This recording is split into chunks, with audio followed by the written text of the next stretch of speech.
Morning. I've been asked to speak to you this morning in relation to the challenges for local government relating to climate change. And those challenges are coming thick and fast. And in looking at this issue, what I wanted to do was really go back to the perception. I want to see what the perception of local government is. And it's not particularly good. And my feeling was that the perception has become the reality out there. There was an interesting incident a number of years ago where I was attending a First Holy Communion, and after the ceremony, the priest sat down all the kids in the church, and he asked them a number of questions. Now, the first question was easy. It was, he wanted to know what goes up the chimney down but can't come down the chimney up, and of course the answer was an umbrella. But the second question made me bristle somewhat, and he asked the kids, he said, what goes up the road, down the road, over the road and back the road, but never touches the road? And of course I was a bit nonplussed by this, and he asked the question again. And the answer came back, and it was a council worker. And it just made me think as to, well, what exactly is the perception of the local authority, of the councils? And is that perception still there? And in the context of climate change, have we a need to actually change that perception and deal with, and I suppose get across the message in relation to the issues that we're actually facing today? And I think we have a very serious challenge, not just in the perception, but just but also in dealing with the issues of climate change itself. We're all well used to the issues of severe weather events, and this is what we do. We do well. I mean, we're out there, we're in the front line. We clean up after the major storms, after the major weather events, whether it is this one in 2010, the severe freeze that we had, or whether it's the ever growing frequency of these severe weather, these storms, and indeed major events, tropical storms, or ex-tropical storms that seem to be coming our way in more recent times. So we're in the front line and we're cleaning up afterwards. But when you actually stand back and analyze what our role is, it's actually quite complex. You can see in the top line there, whether it's, you have all the various different policy domains, whether it's adaptation, built environment, enterprise, public sector leading by example, transport, you name it. The various different policy sections are there. And each government department, now some of these government departments have changed since, but each government department will be developing their own national policies and seeking to collaborate with somebody at local level in order to ensure that those national policies are implemented at local level. And the ideal partner in many cases is the local government, the councils, simply because the councils have the reach and the connection at local level, whether it is your chambers of commerce, or whether it is your tidy towns committee, or your local residents association, or your local community council. The local government and local authorities have a reach into every aspect of the local community. So we're in there in the middle, and we're strategically positioned to be able to deliver national policy at local level. And when I was looking at this issue of climate change, this is going back now as far as 2015, and there was a lot of work going on at national level in relation to the formulation of new legislation to deal with climate change. And it was very, very clear to me that what was coming down the tracks at us was a significant increase in our involvement in the environment sphere. And it was clear that while we have lost, the local government sector has lost functions over the years in areas of roads, even in areas of planning. Water has gone now to Irish Water. But it was quite clear that the growth area from a council's point of view was going to be in the area of environment, and climate change was going to accelerate that growth. So we put together a team from around the country. We formulated a business plan, and we put a proposal to the department, which they accepted and funded the establishment of 4 climate action regional offices throughout the country. And they've now been up and running since 2018. And the reason for their formulation, quite simply, was there was an acknowledgement and recognition that we didn't have the level of expertise required within the sector. We didn't have sufficient scientists, and given that this was a growth area, that we needed to develop that expertise in order to support the sector as these areas were going to become more and more active. And the CAROs were established in 2018, and they have acted, and they have certainly served as that basis, as local regional expert, or I should say regional expert teams that have provided assistance and support to each of the local authorities within the respective regions. So what have they done, and what have they been involved in? One of the first issues that they had to be involved in, that they had to advance, was the whole issue of the local authority adaptation strategies. And they worked with each of the local authorities in their regions in order to ensure that the adaptation plans were adopted by Council by the end of September last year. And that was no mean feat. We have 31 local authorities throughout the country.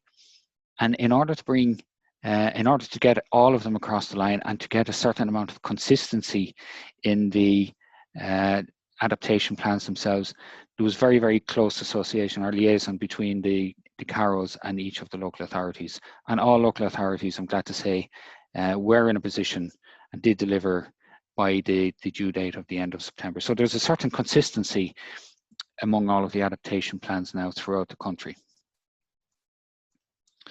On the energy and emissions management side, well, as you can see from the map, there are some areas, including indeed Sligo, where we're falling behind in terms of our own performance in the area of energy and emission management. There are some areas doing very well, for example, Tipperary, Kilkenny and Laois, and they have the benefit in those areas of energy agencies that have, and they've done a lot of work over the years. And indeed, Louth has, it's more than 10 years, I suppose, down the road in dealing with this whole issue of energy and emissions management.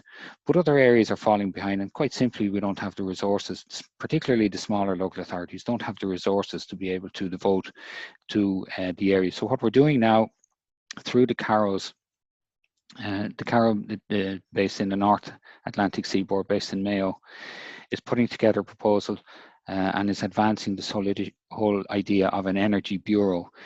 And this is where all of the local authorities in that region will be contributing to the establishment of an energy bureau, which in turn will work with all of the local authorities in order to advance and bring forward and develop their energy and emissions management capability. There are other areas, though, in terms of mitigation that we're involved in, and we were becoming more and more involved in, that wouldn't have necessarily been on our radar previously. The whole development of woodland on public lands, the issue of decarbonised zones. This is a brand new area, and this is going to challenge each and every local authority. Every local authority is now tasked with the requirement to develop a decarbonised zone. And again, it is going to challenge us. And as I've mentioned already, we have on the right-hand side there the Regional Energy Bureau that I've just spoken about. But what we have also seen with regard to the CAROs is the knowledge development. And in this regard, each of the CAROs is associated and linked with third-level institutes in their area, and are now getting involved, and they're at the cutting edge in terms of climate action research. So we're building that body of knowledge within the sector, and that knowledge is available now to the entire sector through the CARO offices. So this hasn't gone unnoticed, and it was quite interesting to see in the UK, the Institute for Local Government noted that the CARO model is something that could be replicated in the UK. So it's quite often we look externally in order to see good practice. So it's quite interesting to see in this case the manner in which other countries are looking in on us, and they're saying in this case that the government should also consider the Irish model of climate action regional offices designed to support local delivery, and these could be hubs for developing plans, sharing expertise and diffusing good practice, as well as coordinating with arm's length bodies active in the region. So the issue then for us is, well, things are changing. So to my mind, it's not a case that the CAROs that we can sit on our laurels, rest on our laurels, clap ourselves on the back and say we've developed the CAROs, we've put them in place, we've established the CAROs, And aren't we wonderful? But to my mind, things are changing and changing quite rapidly. And since the formation of the CAROs, we've had a number of developments that have advanced the agenda further. We've had the Climate Action Plan 2019, that in turn introduced the requirement for a climate action charter, which you can see on the right-hand side there. We've all local authorities have signed up to. We're all involved in the development or the deep retrofit of social housing, and there's some really interesting stats coming out of that. I'll come to that a little bit later on, where we're required to develop our social housing to a B2 BER rating. And for local authorities with a population over 75,000, there's a requirement to develop sustainable transport plans. And now we're seeing of late where the targets are increasing again, and quite understandably and possibly predictably. We're now required to have a net zero carbon emission nationally by 2050. And of course, we have the Climate Action and Low Carbon Development Amendment Bill 2020 arising from the establishment of the new government as part of the government programme. So things are changing. So the issue for us is, and I've used this slide before, but I think it's absolutely relevant. When you examine what we're required to do, we're required to develop systems and to develop an expertise in an area that previously we didn't have much exposure to. And in looking at examples that have happened previously, I was drawn again to the example of the ESB, and one of the more successful national projects that has been rolled out over the last 70, 80 years, and that is the rural electrification. And what the ESB did, to their credit, was they had to think outside the box. And they went to the ICA, and they convinced the women that their life would be made easier and better in the kitchen if they had electricity. They did the same with the ICMSA, and they convinced the farmers that their life would be easier in the milking parlour. They even went as far as dealing with the churches and convincing the churches. And we see to this day the St. Bridget's Cross that would still exist would still pertain in rural households. And that was as a result of the ESB convincing others, or using different ways to convince others to have electricity brought into the household. We're at the same junction now, and we now need to be thinking differently in order to deliver climate action at local level. And in doing that, in recognizing that, we came together and we decided, well, while we have the CAROs there, the CAROs are an excellent resource. We now need to move it on a stage further. So we put together a strategic document that has been submitted to government within the last couple of months. And as with all strategic documents, we have a vision. And in this case, the vision is that the capability, reach and resources of local authorities are leveraged to lead effective climate action across Ireland. And just as we have a vision, every strategy has to have a mission, which is to deliver transformative and measurable impact on climate action, both within our organisations and across our cities and counties. Again, as with all strategic documents, we have strategic goals. And there are 6 strategic goals, and there's nothing here that would be out of place, or you would think what's here you would absolutely expect to see. Fostering governance, leadership and partnerships for climate action, achieve our carbon emission targets, deliver on climate adaptation and climate resilience, mobilise climate action in local communities, mobilise climate action in enterprise and support transition to an inclusive net zero and circular economy, and achieve a just transition. So there's nothing there that is out of the ordinary or unexpected. So what we have done, and this is a change from what local government would have traditionally done over the years. Traditionally, you know, something new, a new circular comes down from the department, a new requirement is asked of us, and we're tasked or challenged with a new requirement. And quite often what we've done over the years is we have simply tagged it onto somebody's job description and asked them to devote a certain amount of time, perhaps per week, to that particular role. We're coming at this from a much more structured perspective. And what we're looking at doing is establishing within the local authorities different areas, energy and emissions management, internal change management, climate adaptation itself. Under pillar 4 there's the community capacity building and behavioural change, and this is for the staff that we have that are currently working in the front line. And then there's biodiversity and land use planning, and then there's the whole coordination within the organisation of our climate action activities. So we're coming at it from a very structured and a very strategic perspective. So clearly, it was quite clear to us that this couldn't be tagged onto somebody's job, and everybody had a role in it. A little bit like the health and safety. We have a health and safety officer, but everybody within the organisation has a role and a function and a requirement to adhere to health and safety guidelines. So what we're looking at doing here in the area of climate change is we're looking for additional resources, on the one hand for the CAROs, and secondly for each of the local authorities. And again, we're looking at it in these very structured areas. We have submitted business plans, 2 business plans, one for the CAROs and one for the local authorities, and they're currently with the department for consideration. And we're not looking at one department alone to provide the funding for these resources, but we're quite conscious now that what's happening at national level is each government department is required to deliver on its climate action obligations and actions. And in doing so, the local government sector is increasingly being required to partner with the national departments, with government departments, in order to deliver on aspects of those actions. And that in turn requires resources. So we're seeking to identify, or we have identified, various different requests of, or the various different requirements of the government departments. So we're not specifically looking for one government department to fund all of these particular functions or roles. We have 31 local authorities, and the difficulty for all of us is to ensure that there's a proper governance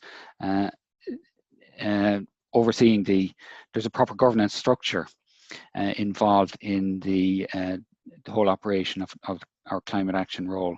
So we're putting that structure in place. Now there's a reference there to the ECCEP committee. That is one of the committees that was operating under the CCMA structure. That committee has changed slightly now, so that slide is slightly out of date as of the last 2 weeks. So moving on, and this really is where I want to get to now. And on one level, we all know about the national lighting project, where we're looking to take 31,000 tons of CO2 out of the atmosphere on an annual basis. So it's coming in at a significant cost of over 400 million. In Sligo's case, we've just gone to council for a 4 million loan in order to upgrade our 7,000 lights throughout the country. And each local authority is following through in terms of their own local area. But this is where it gets quite interesting, and this is where we're going to be, I suppose, pushed out of our comfort zone. Currently, the national policy is, or not national policy, but the reality is that 70% of our energy requirement is produced by burning fossil fuels, and the national policy is to flip that around and have 70% of our electricity requirement generated by renewable energies.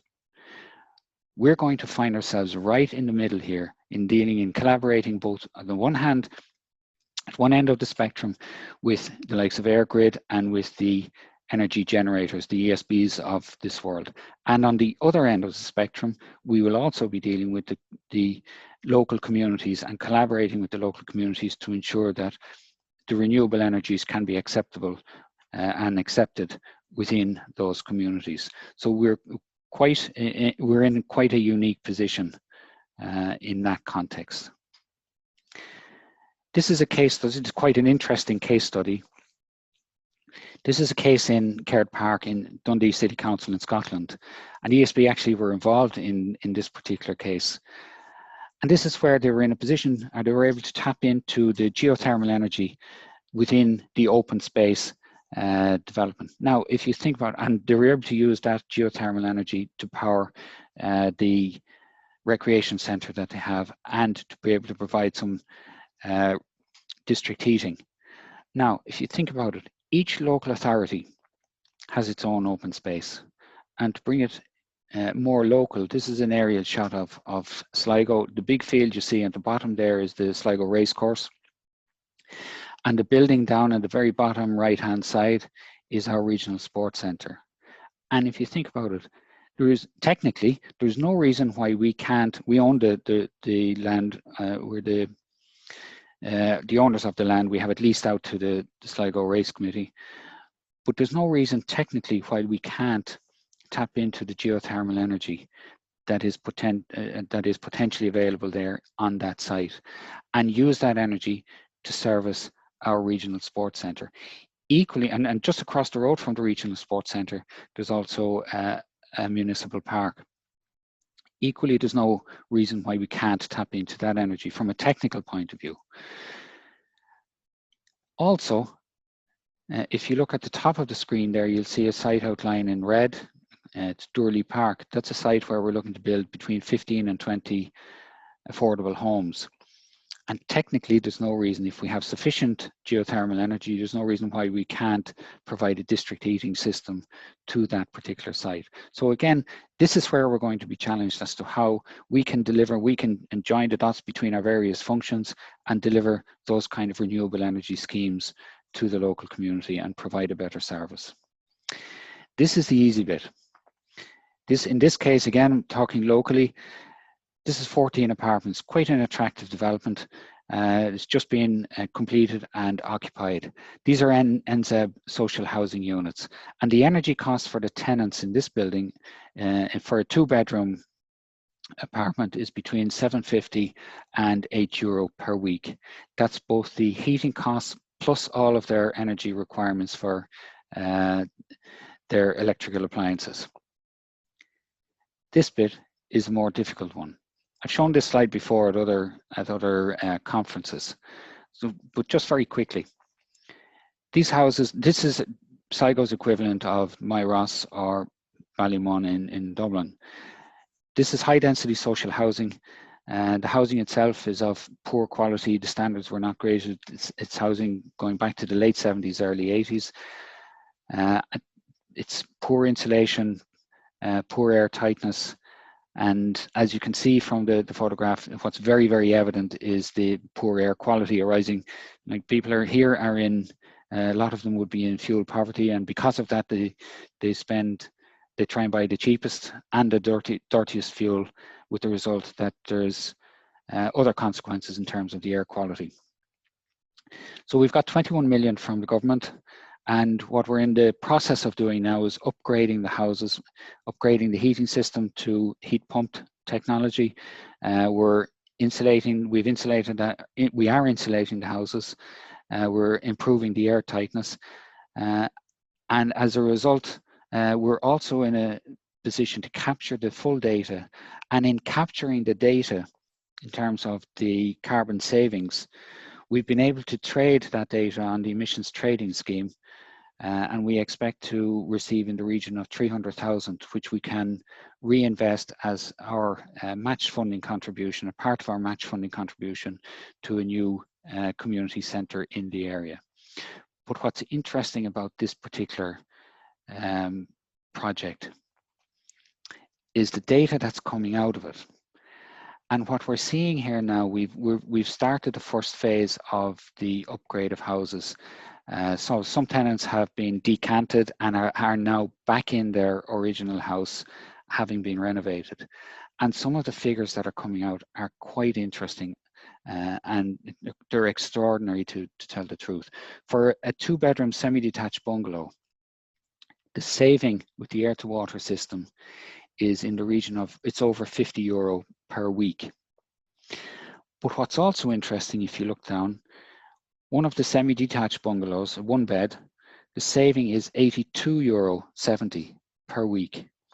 The householder no longer has a need for a tumble dryer due to the level of heat in the house.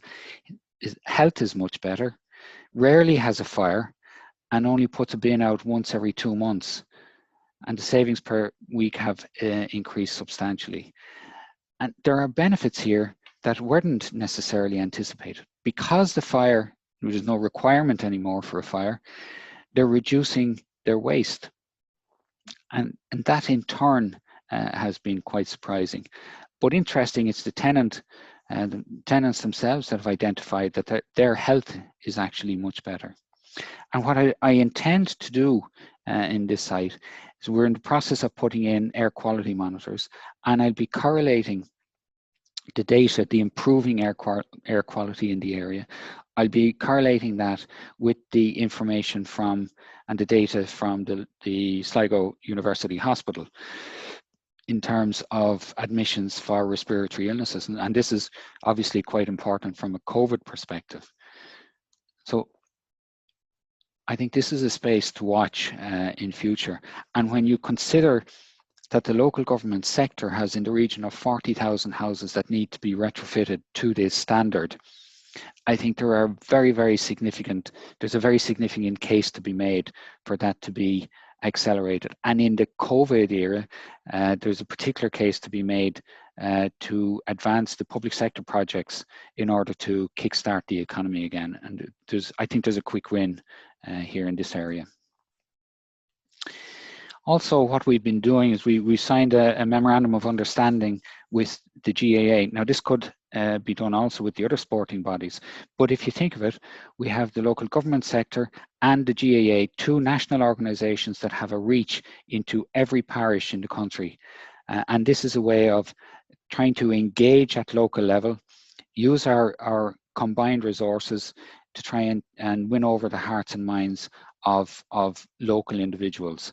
And if you think about it, if the GAA clubs are in a position to reduce their energy requirement or their energy costs, if they're in a position to tap into, for example, renewable energies to power their floodlighting systems, that's what's going to be spoken in the pubs. And it's those kind of initiatives that will win over the hearts and minds and will extend then on into individual households. Also, we're quite ambitious in terms of our training and our education program. Within the sector itself, we have round figures, 28,000 staff within the sector. And what we've been able to do is to develop 6 modules of training program, whereby each over the next couple of years, and again, thanks to the department for providing the funding, but over the next number of years, we'll be rolling out a training program to every single staff member within the organization, within the sector. So that if you take the top of the left there, we'll be championing leadership. So we'll be targeting the senior management and others within the local authority sector to give a high level view. We'll be targeting separately the technical staff, the engineers, the architects, planners and so on, and technicians themselves, so that as they're developing their projects, they will develop them with climate change in mind. We'll be empowering change, and this is where we'll be engaging with the staff. We have a large cohort of staff that engage with the outside organisations, again, whether it's tidy towns or whether it's local community organisations, residents associations, chambers of commerce, etc. We're looking to engage with those communities and try and animate change at local level. So there are 6 modules. It's quite a detailed training program. It's quite an ambitious training program. And you can see here the various partners and contributors to the program. So we've engaged and collaborated with government departments, the third level sector, other institutions like our agencies such as Irish Water. We're also involved, and we've developed the program in tandem with the Office of the Planning Regulator, so that some of their issues, the planning issues, are absolutely integrated and joined with the climate action themes. We have the EPA on board, the IPA is involved in the behavioural change side, and so on. So it's quite a comprehensive and quite an ambitious program that we expect to be rolling out over the next number of years. And that brings me right back to where I started. And to me, the issue is, rather than perception being the reality, I think we have to make reality the perception. We do have to think outside the box, and we do have to be ambitious in terms of where it is we want to be in the future. The targets have increased, and to my mind, they will continue to increase. So from that point of view, all I can say is thank you. And if there's any questions later, we'll certainly be glad to take them. So thank you very much.